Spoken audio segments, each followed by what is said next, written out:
Hello साथियों, नमस्कार। आपके अपने यूट्यूब चैनल यूपी वाइस वाला में आप सभी का स्वागत है और मैं हूं प्रेम। जैसा कि आप सब लोग जानते हैं कि हाल ही में कई सारे एग्जाम होने हैं, तो उसके लिए एक मोस्ट इंपोर्टेंट क्लास मैं आपके सामने लेकर आया हूं जिसमें हम बात करने वाले अनुच्छेद के बारे में। और यहाँ से आपको क्वेश्चन देखने को मिलेगा ही, चाहे आप कोई सा भी एग्जाम दे लें। तो इसीलिए मैंने इस क्लास को मोस्ट इंपोर्टेंट क्लास कहा है। और इससे संबंधित आपके जो भी अनुच्छेद, संविधान में जो भी अनुच्छेद है, मोस्ट इंपोर्टेंट में सभी अनुच्छेद आपके सामने लेकर चला आया हूं। तो चलिए बिना समय क्लास को स्टार्ट करते हैं।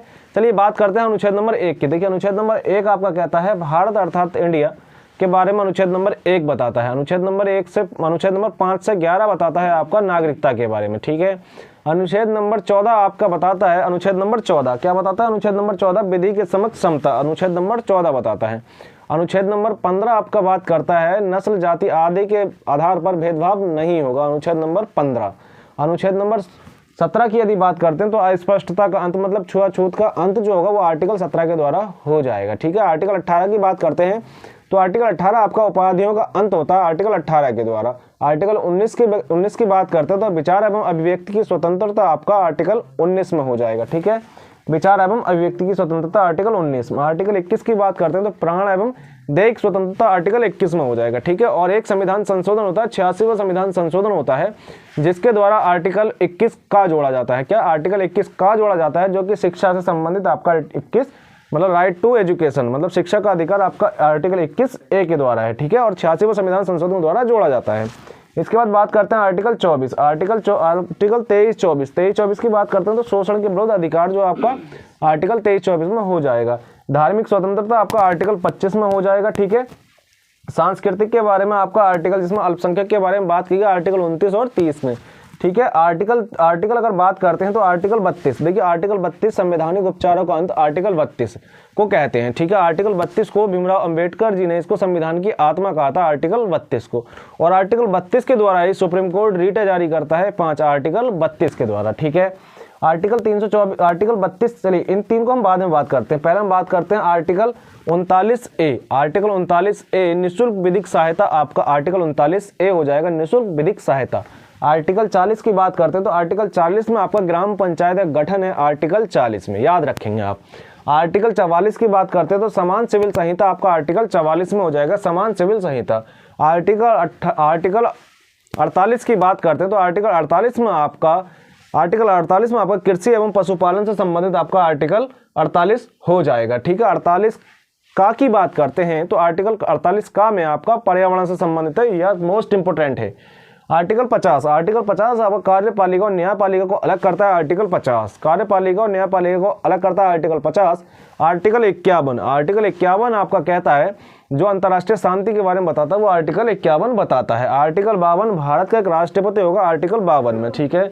उस कार्यपालिका की शक्ति राष्ट्रपति में निहित होंगे, आर्टिकल 53 के द्वारा, याद रखेंगे। आर्टिकल 54 में राष्ट्रपति का निर्वाचन है, आर्टिकल 54 में राष्ट्रपति का निर्वाचन है, ठीक है। आर्टिकल 57 की बात करते हैं, मतलब अनुच्छेद 57 की बात करते हैं तो पुनर्निर्वाचन की बात करता है आर्टिकल 57। राष्ट्रपति शपथ लेगा, आर्टिकल 60 के द्वारा राष्ट्रपति शपथ लेने वाले हैं, ठीक है। आर्टिकल 61 की बात करते हैं तो राष्ट्रपति, आर्टिकल 61 राष्ट्रपति पर महाभियोग, आर्टिकल 61 के द्वारा राष्ट्रपति पर महाभियोग, ठीक है, याद रखेंगे। आर्टिकल 72 में राष्ट्रपति को क्षमादान की शक्ति प्राप्त होती है और राष्ट्रपति मृत्यु दंड या फिर मार्शल लॉ को माफ कर सकते हैं कौन? राष्ट्रपति, ठीक है। अब इसके बाद आर्टिकल 72 तक हम आ चुके हैं। आर्टिकल 76 की बात करते हैं तो भारत का सबसे बड़ा वकील हो जाएगा, जिसे बोलते हैं महान्यायवादी, आर्टिकल 76 के द्वारा। आर्टिकल 79 में आपका राज्यसभा हो जाएगा और 80 में आपका लोकसभा, 80 में आपका राज्यसभा हो जाएगा। लेकिन 79 की बात करेंगे तो 79 में आपका संसद हो जाएगा, आर्टिकल 79 में आपका संसद हो जाएगा, ठीक है। 80 में बात करेंगे तो लोकसभा और 80 में आपका राज्यसभा और 81 में आपका लोकसभा, ठीक है। इसके बाद बात करेंगे आर्टिकल 108 की, तो 108 में आपका संयुक्त बैठक आपका आर्टिकल 108 में है, ठीक है। इसे बुलाता कौन है? राष्ट्रपति, ठीक है। लेकिन इसकी अध्यक्षता कौन करता है? लोकसभा का अध्यक्ष इसकी अध्यक्षता करता है। बात करते हैं आर्टिकल 110 की, तो 110 में आपका धन विधेयक है, आर्टिकल 110 में। आर्टिकल 112 की बात करते हैं तो आर्टिकल 112 में आपका वार्षिक वित्तीय विवरण आपका आर्टिकल 112 में है। आर्टिकल 123 की बात करते हैं तो राष्ट्रपति पर अध्यादेश, आर्टिकल 123 के द्वारा राष्ट्रपति पर अध्यादेश। आर्टिकल 124 की बात करते हैं तो सुप्रीम कोर्ट के बारे में जो बताता है, आर्टिकल 124 के बारे में बताता है, उसकी स्थापना, उसके सब कुछ बारे में आर्टिकल 124 बताता है, ठीक है। आर्टिकल 129 की बात करते हैं तो सुप्रीम कोर्ट एक अभिलेख न्यायालय है, आर्टिकल 129 के द्वारा। आर्टिकल 148 की बात करते हैं तो सीएजी के बारे में आप कौन सा आर्टिकल बताता है? आपका 148 बताता है सीएजी के बारे में। आर्टिकल 161 की बात करते हैं तो राज्यपाल को क्षमादान की शक्ति प्राप्त होती है आर्टिकल 161 के द्वारा। और आप याद रखेंगे राज्यपाल मृत्युदंड और मार्शल लॉ को माफ नहीं कर सकता। आर्टिकल 213 के द्वारा आर्टिकल 213 के द्वारा राज्यपाल पर अध्यादेश आर्टिकल 213 के द्वारा, ठीक है।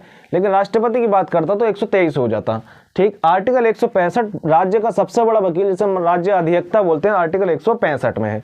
आर्टिकल 226 की बात करते हैं, आर्टिकल 226 की यदि बात करें तो सुप्रीम कोर्ट रीट जारी करता है आर्टिकल 226 के द्वारा, लेकिन यही बात करता है हाई कोर्ट की तो आर्टिकल 32 के द्वारा हाई कोर्ट रीट जारी करता है, 5 रीटें, ठीक है। चलिए बात करते हैं हम 266 की। तो आर्टिकल 266 में आपका संचित निधि के बारे में है, आर्टिकल 266 में।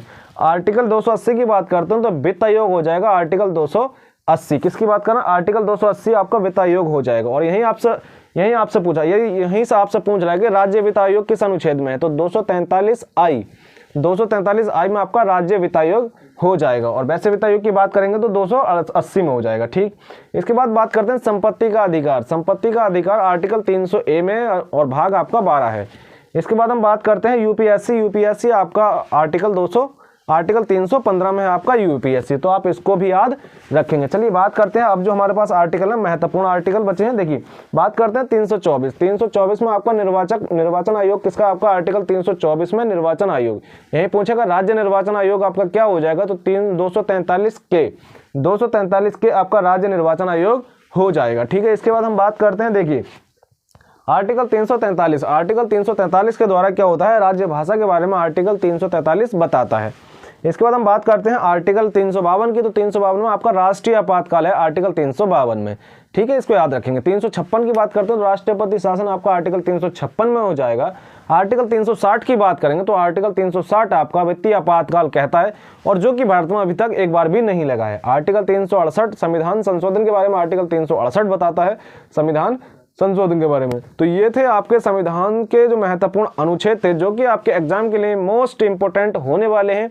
यदि आपको ये क्लास अच्छी लगी तो क्लास को लाइक करें, शेयर करें और चैनल पर नए चैनल को सब्सक्राइब कर लें। मिलते हैं और ऐसी बेहतरीन सी क्लास के साथ, तब तक के लिए जय हिंद।